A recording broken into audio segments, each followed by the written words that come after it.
ადგილი და გაიყიდა თუმცა ბავშვობიდან არ ეკნა სიუცერა მოუწევს ჩვენ დედაქალაქს სად რა ცივილიზაციასთან დაკავშირებული საკითხებს ისეთი ადამიანების დიდი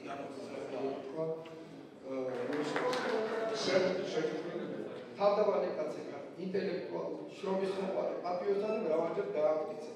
თქვენ ხალხში გულებს უყდა იმედს გაძლევთ რომ აბსოლუტურად სუპელა შემოხადავს ნომერ 40. გაოცდებით რა ხდება ჭიდაობის დარბაზი. რატო დაგუცინეს აკადემია თქვათ დაიბრუნა თავისი სტატუსი და თავისი ღირსებები.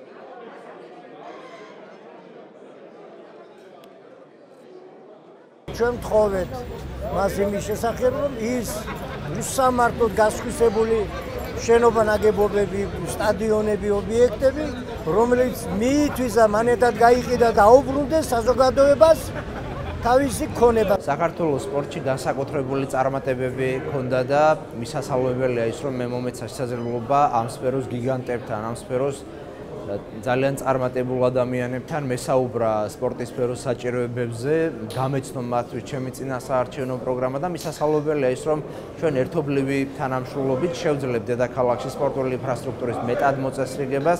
ძალიან ბევრი მოედანი, ძალიან ბევრი სპორტული დაწესებულება, რომელიც ბოლო წლების განმავლობაში გაიყიდა, იქნება აღდგენილი ჩვენი მხრიდან ალტერნატიულ ადგილებს მოუძებნით.